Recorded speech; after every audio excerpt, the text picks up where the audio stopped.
ગુજરાતમાં ચોમાસાનો પ્રારંભ થયો અને 1 મહિનો પૂરો થવા 4 દિવસ બાકી છે। છેલ્લા 3 દિવસથી સામાન્ય વરાપ સાથે છૂટક પૂટક વિસ્તારોમાં ઝરમર ઝાપટા રૂપે વરસાદ પડી રહ્યો છે। આ વર્ષે પાટણ, ગીર સોમનાથ, ગાંધીનગર અને દાહોદ જેવા જિલ્લામાં અને સરેરાશ કરતાં ઓછો વરસાદ છે।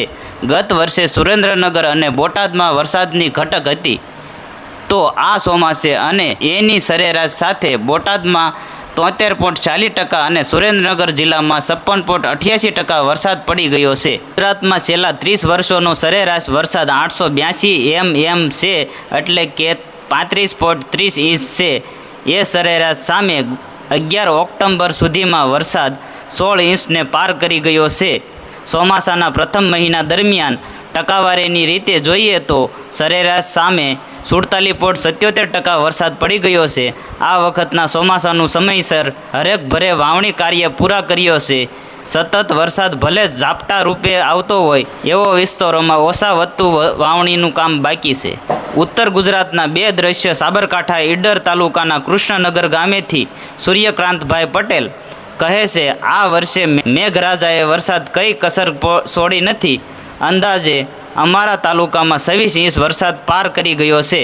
પાટણના હારીજ તાલુકાના કુકરાણા ગામથી જયેન્દ્રસિંહ વાઘેલા કહે છે, અમારે સિઝનનો કુલ વરસાદ કદાચ 5 ઇંચને પાર કર્યો નથી, વાવણીના કામ બાકી છે। સૌરાષ્ટ્રના દરેક વિસ્તારોમાં આજની તારીખે વાદળછાયા વરસાદની માહોલ વચ્ચે રેડા રપટા જેવા ઝરમર ઝાપટા ચાલુ છે। ખેડૂતોએ નિર્ભર થઈ મોલાત માવજતના એક પછી એક કામ શરૂ કરી દીધા છે। કોઈ નિંદામણ નાશક તો કોઈ ફૂગનાશક છાંટે છે, કોઈ હાથ નિંદામણ કામ વળગ્યા છે, તો વળી જેની પાસે બળદ છે એમણે હળવી અંતરખેડ શરૂ કરી દીધી છે। ખેડૂત એક સપ્તાહથી સંપૂર્ણ વરાપ ઈચ્છે છે।